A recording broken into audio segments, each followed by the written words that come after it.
Countdown start কিমান মিছা কথা কৈছে গৌৰৱ গগৈয়ে কাইলৈ উন্মোচন হ'ব গৌৰৱ গগৈৰ পাকিস্তান লিংকৰ ভয়ংকৰ তথ্য এয়া কোনো ৰাজনীতি নহয় ৰাষ্ট্ৰীয় সুৰক্ষাৰ স্বাৰ্থত এছআইটিৰ প্ৰতিবেদন প্ৰকাশ পাবলৈ গৈ আছে আৰু এই প্ৰতিবেদন ৰাজহুৱা কৰা হ'ব সকলো হতভম্ব হ'ব মুখ্যমন্ত্ৰী ডক্টৰ হিমন্ত বিশ্ব শৰ্মা ইতিমধ্যে উল্লেখ কৰিছে এই বিষয়ে এই সহবিচাৰ এই মুহূৰ্তৰ আটাইতকৈ ডাঙৰ আপডেট বিগ ব্ৰেকিং নিউজ কাইলৈ উন্মোচন কৰা হ'ব গৌৰৱ গগৈৰ পাকিস্তান লিংকৰ ভয়ংকৰ তথ্য কিমান বাৰ পাকিস্তান গৈছিল কি কৰিছিল সকলো কাইলৈ পাকিস্তান লিংক উন্মোচন হ'ব কাইলৈ মুকলি কৰা হ'ব গৌৰৱ গগৈৰ পাকিস্তান লিংক সন্দৰ্ভত এছআইটিৰ প্ৰতিবেদন নিশ্চিতভাৱে মুহূৰ্ত আটাইতকৈ ডাঙৰ আপডেট আমি জনাই আছো এছআইটিৰ প্ৰতিবেদন কাইলৈ ৰাজহুৱা হ'ব মুকলি কৰা হ'ব গৌৰৱ গগৈৰ পাকিস্তান লিংক সন্দৰ্ভত এছআইটিৰ এই প্ৰতিবেদন গৌৰৱ গগৈৰ মিথ্যাচাৰ উন্মোচন হ'ব এছআইটিৰ প্ৰতিবেদনত কিমান মিছা কথা কৈছে গৌৰৱ গগৈ কাইলৈ সকলোৱে গম পাব গৌৰৱ গগৈৰ সকলো মিথ্যাচাৰ সকলোৱে গম পাব সংবাদ মাধ্যমত গৌৰৱ গগৈ কোৱা প্ৰতিটো কথাই মিছা বুলি প্ৰমাণিত কৰিব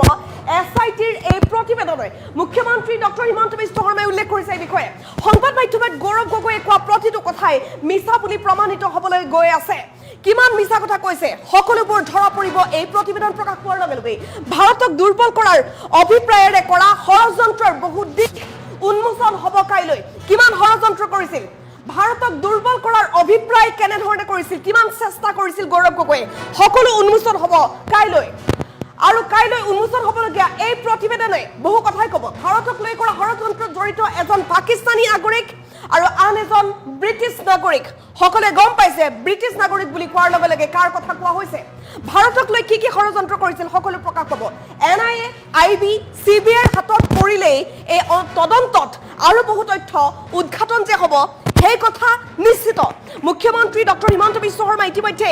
বহু কথা কৈছে এই ক্ষেত্ৰত গৌৰৱ গগৈক লৈ এছআইটিৰ তদন্ত ৰাজনীতি নহয় এয়া ৰাষ্ট্ৰীয় সুৰক্ষাৰ স্বাৰ্থত কৰা তদন্ত এয়া কোনো ৰাজনীতিমূলক তদন্ত নহয় এয়া ৰাষ্ট্ৰীয় সুৰক্ষাৰ বাবে কৰা তদন্ত কাৰণ ভাৰতবৰ্ষৰ সুৰক্ষা আটাইতকৈ সৰ্বোপৰি গৌৰৱ গগৈয়ে কৈছিল পুত্ৰৰ নাগৰিকত্ব কোভিডৰ সময়ত সলনি কৰা হৈছিল এয়া সম্পূৰ্ণ মিছা গৌৰৱ গগৈয়ে কোৱা এই কথাটো কিয় মিছা বুলি কৈছো নেক্সট প্লেট আমি জনাব বিচাৰিছো গৌৰৱ গগৈ মিছা কিয় মাতিছে এছআইটিৰ তদন্ত উন্মোচিত হৈছে ইতিমধ্যে এই তথ্য অনুসৰি 2022তহে সলনি কৰিছিল পুত্ৰৰ নাগৰিকত্ব অৰ্থাৎ গৌৰৱ গগৈয়ে এই ক্ষেত্ৰতো মিছা মাতিছিল কেৱল এইটো ক্ষেত্ৰতে নাই কোন কোন ক্ষেত্ৰত গৌৰৱ গগৈ কিমান মিছা মাতিছে সকলো প্ৰকাশ পাব কাইলৈ উন্মোচন হ'ব গৌৰৱ গগৈৰ পাকিস্তান লিংকৰ এই ভয়ংকৰ তথ্য পাকিস্তান লিংকৰ এই তথ্য উন্মোচিত হোৱাৰ লগে লগে সকলোৱে গম পাব গৌৰৱ গগৈ কিমান বাৰ পাকিস্তান গৈছিল কি উদ্দেশ্যৰে গৈছিল কি কাৰ্যকলাপৰ উদ্দেশ্যৰে গৈছিল ভাৰতবৰ্ষক কেনেধৰণে ষড়যন্ত্ৰ কৰিম বুলি অভিপ্ৰায় ৰচিছিল সকলোবোৰ ধৰা পৰিবলৈ গৈ আছে লগতে ধৰা পৰিব যে গৌৰৱ গগৈ আচলতে মানুহজন কিমান মিছলীয়া কিমান মিছা কথা কৈ থৈছে গৌৰৱ গগৈয়ে সংবাদ মাধ্যমৰ সন্মুখত প্ৰায়বোৰ কথা গৌৰৱ গগৈয়ে নিজক বচাবলৈ যেতিয়া কৈছিল কিমান মিছা কথা মাতিছিল সকলোবোৰ মিছলীয়া কথা কাইলৈ প্ৰমাণ হ'ব কাইলৈ ভয়ংকৰ তথ্য উন্মোচন হ'ব এই সহবিচাৰ এই মুহূৰ্তৰ আটাইতকৈ ডাঙৰ আপডেট বিগ ব্ৰেকিং নিউজ মুখ্যমন্ত্ৰী ডক্টৰ হিমন্ত বিশ্ব শৰ্মাই ইতিমধ্যে বহু কথা কৈ দিছে ভাৰতক দুৰ্বল কৰাৰ অভিপ্ৰায়েৰে কৰা ষড়যন্ত্ৰৰ বহু দিশ উন্মোচন হ'ব কাইলৈ হাতত মাত্ৰ কেইটামান ঘণ্টা বাকী ভাৰতক লৈ কৰা ষড়যন্ত্ৰত জড়িত এজন পাকিস্তানী নাগৰিক আৰু আন এজন ব্ৰিটিছ নাগৰিক এনআইএ আইবি চিবিআইৰ হাতত পৰিলে এই তদন্তত আৰু বহু তথ্য উদ্ঘাটন হ'ব মুখ্যমন্ত্ৰী ডক্টৰ হিমন্ত বিশ্ব শৰ্মাই ইতিমধ্যে এই বিষয়ে বহু কথা উল্লেখ কৰিছে গৌৰৱ গগৈক লৈ এছআইটিৰ তদন্ত ৰাজনীতি নহয় এয়া ৰাষ্ট্ৰীয় সুৰক্ষাৰ স্বাৰ্থত কৰা তদন্ত গৌৰৱ গগৈক লৈ এছআইটিৰ তদন্ত আৰু প্ৰতিবেদন কাইলৈ প্ৰকাশ পাব গৌৰৱ গগৈয়ে কৈছিল পুত্ৰৰ নাগৰিকত্ব কোভিডৰ সময়ত সলনি কৰা হৈছিল কিন্তু এয়া সম্পূৰ্ণ মিছা কথা আছিল কেনেকৈ মিছা মাতিছিল চাওক এছআইটিৰ তদন্ত অনুসৰি 2022তহে পুত্ৰৰ নাগৰিকত্ব গৌৰৱ গগৈয়ে সলনি কৰিছিল গতিকে এই ক্ষেত্ৰত মিছা মাতিল নে কেৱল এইটো ক্ষেত্ৰতেই নহয় গৌৰৱ গগৈয়ে বহু কথাতেই মিছা মাতিছে কাইলৈ উন্মোচন হ'বলগীয়া যে পাকিস্তান লিংকৰ যি তথ্য এছআইটিৰ যি প্ৰতিবেদন সেই প্ৰতিবেদনে প্ৰতিটো কথাই ক'ব গৌৰৱ গগৈ কেতিয়াৰ পৰা পাকিস্তান যাবলৈ ল'লে গৌৰৱ গগৈ পাকিস্তানলৈ কেইবাৰ গ'ল গৌৰৱ গগৈ পাকিস্তানত গৈ কাক লগ ধৰিলে গৌৰৱ গগৈয়ে পাকিস্তানলৈ গৈ ভাৰতৰ কথা কি ক'লে গৌৰৱ গগৈ পাকিস্তানৰ সৈতে বহি মিলিত হৈ ভাৰতৰ বিৰুদ্ধে কি ষড়যন্ত্ৰ কৰিলে এই সকলো প্ৰকাশ পাব কাইলৈ আপুনি জানি আচৰিত হ'ব এজন হাঁহিমুখীয়া এজন নম্ৰকৈ থকা মানুহে এনেকুৱা কামো কৰিব পাৰে এই কথা সকলো আচৰিত হৈ পৰিব হতভম্ব হৈ পৰিব ভাৰতক লৈ কৰা ষড়যন্ত্ৰ কাইলৈ প্ৰকাশ পাব এনআইএ আইবি চিবিআইৰ হাতত পৰিলে এই তদন্তত আৰু বহু তথ্য উদ্ঘাটন হ'ব গৌৰৱ গগৈক লৈ এছআইটিৰ তদন্ত ৰাজনীতি নহয় এয়া ৰাজনীতি একেবাৰেই নহয় ৰাষ্ট্ৰীয় সুৰক্ষাৰ স্বাৰ্থত কৰা এক তদন্ত এয়া কাৰণ ভাৰতবৰ্ষৰ সুৰক্ষা সৰ্বোপৰি গৌৰৱ গগৈয়ে কৈছে যে পুত্ৰৰ নাগৰিকত্ব হেনো কোভিডৰ সময়ত চেঞ্জ কৰিছে কিন্তু এছআইটিৰ তদন্তত উন্মোচিত তথ্য মতে 2022তহে সলনি কৰিছিল পুত্ৰৰ নাগৰিকত্ব আৰু কাইলৈ উন্মোচন হ'ব গৌৰৱ গগৈৰ পাকিস্তান লিংকৰ ভয়ংকৰ তথ্য পুৱা 10:30 লগে লগে আৰম্ভ হৈ যাব গৌৰৱ গগৈৰ বেয়া দিন আৰু মাত্ৰ কেইটামান ঘণ্টা কাইলৈ পুৱাৰ পৰাই পাকিস্তান লিংকৰ তথ্য উন্মোচিত হ'ব ৰাজহুৱা কৰা হ'ব এছআইটিৰ প্ৰতিবেদন আৰু কেবিনেটত এই ক্ষেত্ৰত ডাঙৰ সিদ্ধান্ত লোৱা হ'ব বুলি জানিব পৰা গৈছে এই ক্ষেত্ৰত মুখ্যমন্ত্ৰী ডক্টৰ হিমন্ত বিশ্ব শৰ্মাই এক ভাষ্য প্ৰদান কৰিছে তেওঁৰ ভাষ্য শুনাব বিচাৰিছোঁ ভাৰতক দুৰ্বল কৰা ই এটা বিৰাট ডাঙৰ ষড়যন্ত্ৰ অসম চৰকাৰে তেনেকৈ ভাবে আৰু তাৰ কেন্দ্ৰীয় ভূমিকাত পাকিস্তানৰ এজন নাগৰিক আৰু এগৰাকী ব্ৰিটিছ নাগৰিক জড়িত হৈ আছে চেণ্ট্ৰেল ৰোল যাক আমি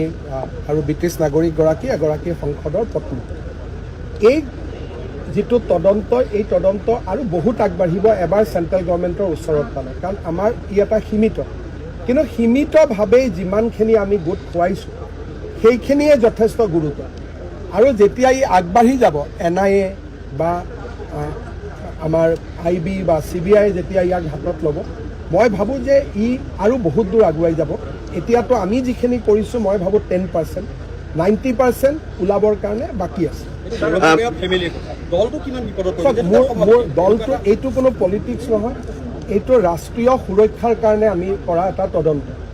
মই ভাবোঁ যে ইয়াৰ পৰা পলিটিক্সত কিবা ইম্পেক্ট কৰিব নপৰিব সেইটো গৌণ ৰাষ্ট্ৰৰ সুৰক্ষাটোৱে হৈছে মুখ্য গতিকে ৰাষ্ট্ৰৰ সুৰক্ষাৰ কাৰণে আমি কাম কৰিছোঁ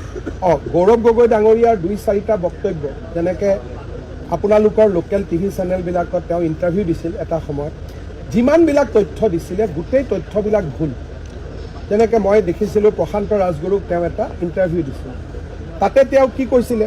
যে মোৰ ল'ৰাৰ নাগৰিকত্ব কোভিডৰ সময়ত মই পৰিৱৰ্তন কৰিছিলোঁ কিন্তু এতিয়া আমাৰ হাতত পৰা ডেটাই প্ৰমাণ কৰে যে তেওঁ নাগৰিকত্ব 2022ত পৰিৱৰ্তন কৰিছিল তাৰমানে কোভিডৰ বহু পিছত গতিকে মই যোৱাকালি আমি এনালাইচিছ কৰিছিলোঁ যে অসমৰ টিভিবিলাকত তেওঁ দিয়া ডিফেন্সৰ যিবিলাক ইণ্টাৰভিউ আছিলে সকলোতে তেওঁ ভুল তথ্যই দি থৈ গৈছে এতিয়া যদি চেনেলবিলাকে ভাবে যে ভুল তথ্যবিলাক আমি উদগাম হয়তো কংগ্ৰেছৰ অসুবিধা হ'ব কিন্তু বোলে চেনেলবিলাকে যদি ভাবে যে ডাঙৰ মানুহৰ ল'ৰা পাপ কৰিলেও আমি একো নকওঁ বেলেগ কথা এইটো আপোনালোকৰ ওপৰত ডিপেণ্ড কৰিছে এটা ষড়যন্ত্ৰ ভাৰতক দুৰ্বল কৰা ই এটা বিৰাট ডাঙৰ ষড়যন্ত্ৰ অসম চৰকাৰে তেনেকৈ ভাবে আৰু তাৰ কেন্দ্ৰীয় ভূমিকাত পাকিস্তানৰ এজন নাগৰিক আৰু এগৰাকী ব্ৰিটিছ নাগৰিক জড়িত হৈ আছে চেণ্ট্ৰেল ৰোল যাক আমি আৰু ব্ৰিটিছ নাগৰিকগৰাকী এগৰাকী সংসদৰ পত্নী এই যিটো তদন্ত এই তদন্ত আৰু বহুত আগবাঢ়িব এবাৰ চেণ্ট্ৰেল গভৰ্ণমেণ্টৰ ওচৰত পালে কাৰণ আমাৰ ই এটা সীমিত কিন্তু সীমিতভাৱেই যিমানখিনি আমি গোট খুৱাইছোঁ সেইখিনিয়ে যথেষ্ট গুৰুত্ব আৰু যেতিয়া ই আগবাঢ়ি যাব এনআইএ বা আমাৰ আইবি বা চিবিআই যেতিয়া ইয়াক হাতত ল'ব মই ভাবোঁ যে ই আৰু বহুত দূৰ আগুৱাই যাব এতিয়াতো আমি যিখিনি কৰিছোঁ মই ভাবোঁ 10% 90% ওলাবৰ কাৰণে বাকী আছে মোৰ দলটো এইটো কোনো পলিটিক্স নহয় এইটো ৰাষ্ট্ৰীয় সুৰক্ষাৰ কাৰণে আমি কৰা এটা তদন্ত মই ভাবোঁ যে ইয়াৰ পৰা পলিটিক্সত কিবা ইম্পেক্ট কৰিব নপৰিব সেইটো গৌণ ৰাষ্ট্ৰৰ সুৰক্ষাটোৱে হৈছে মুখ্য গতিকে ৰাষ্ট্ৰৰ সুৰক্ষাৰ কাৰণে আমি কাম কৰিছোঁ গৌৰৱ গগৈ ডাঙৰীয়াৰ 2-4টা বক্তব্য যেনেকৈ আপোনালোকৰ লোকেল টিভি চেনেলবিলাকত তেওঁ ইণ্টাৰভিউ দিছিল এটা সময়ত যিমানবিলাক তথ্য দিছিলে গোটেই তথ্যবিলাক ভুল যেনেকৈ মই দেখিছিলোঁ প্ৰশান্ত ৰাজগুৰুক তেওঁ এটা ইণ্টাৰভিউ দিছিল তাতে তেওঁ কি কৈছিলে যে মোৰ ল'ৰাৰ নাগৰিকত্ব কোভিডৰ সময়ত মই পৰিৱৰ্তন কৰিছিলোঁ কিন্তু এতিয়া আমাৰ হাতত পৰা ডেটাই প্ৰমাণ কৰে যে তেওঁ নাগৰিকত্ব 2022 পৰিৱৰ্তন কৰিছিল, তাৰমানে কোভিডৰ বহু পিছত। গতিকে মই যোৱাকালি আমি এনালাইচিছ কৰিছিলোঁ যে অসমৰ টিভিবিলাকত তেওঁ দিয়া ডিফেন্সৰ যিবিলাক ইণ্টাৰভিউ আছিলে সকলোতে তেওঁ ভুল তথ্যই দি থৈ গৈছে। এতিয়া যদি চেনেলবিলাকে ভাবে যে ভুল তথ্যবিলাক আমি উদগাম, হয়তো কংগ্ৰেছৰ অসুবিধা হ'ব, কিন্তু বোলে চেনেলবিলাকে যদি ভাবে যে ডাঙৰ মানুহৰ ল'ৰা পাপ কৰিলেও আমি একো নকওঁ, বেলেগ কথা, এইটো আপোনালোকৰ ওপৰত ডিপেণ্ড কৰিছে। এটা ষড়যন্ত্ৰ ভাৰতক দুৰ্বল কৰা, ই এটা বিৰাট ডাঙৰ ষড়যন্ত্ৰ অসম চৰকাৰে তেনেকৈ ভাবে, আৰু তাৰ কেন্দ্ৰীয় ভূমিকাত পাকিস্তানৰ এজন নাগৰিক আৰু এগৰাকী ব্ৰিটিছ নাগৰিক জড়িত হৈ আছে। চেণ্ট্ৰেল ৰোল, যাক আমি আৰু ব্ৰিটিছ নাগৰিকগৰাকী এগৰাকী সংসদৰ পত্নী। এই যিটো তদন্ত, এই তদন্ত আৰু বহুত আগবাঢ়িব এবাৰ চেণ্ট্ৰেল গভৰ্ণমেণ্টৰ ওচৰত পালে, কাৰণ আমাৰ ই এটা সীমিত, কিন্তু সীমিতভাৱেই যিমানখিনি আমি গোট খুৱাইছোঁ সেইখিনিয়ে যথেষ্ট গুৰুত্ব। আৰু যেতিয়া ই আগবাঢ়ি যাব, NIA বা আমাৰ IB বা CBI যেতিয়া ইয়াক হাতত ল'ব, মই ভাবোঁ যে ই আৰু বহুত দূৰ আগুৱাই যাব। এতিয়াতো আমি যিখিনি কৰিছোঁ মই ভাবোঁ 10%, 90% ওলাবৰ কাৰণে বাকী আছে। মোৰ দলটো এইটো কোনো পলিটিক্স নহয়, এইটো ৰাষ্ট্ৰীয় সুৰক্ষাৰ কাৰণে আমি কৰা এটা তদন্ত। মই ভাবোঁ যে ইয়াৰ পৰা পলিটিক্সত কিবা ইম্পেক্ট কৰিব নকৰিব সেইটো গৌণ, ৰাষ্ট্ৰৰ সুৰক্ষাটোৱে হৈছে মুখ্য। গতিকে ৰাষ্ট্ৰৰ সুৰক্ষাৰ কাৰণে আমি কাম কৰিছোঁ। গৌৰৱ গগৈ ডাঙৰীয়াৰ 2-4টা বক্তব্য, যেনেকৈ আপোনালোকৰ লোকেল টিভি চেনেলবিলাকত তেওঁ ইণ্টাৰভিউ দিছিল এটা সময়ত, যিমানবিলাক তথ্য দিছিলে গোটেই তথ্যবিলাক ভুল। যেনেকৈ মই দেখিছিলোঁ প্ৰশান্ত ৰাজগুৰুক তেওঁ এটা ইণ্টাৰভিউ দিছিল, তাতে তেওঁ কি কৈছিলে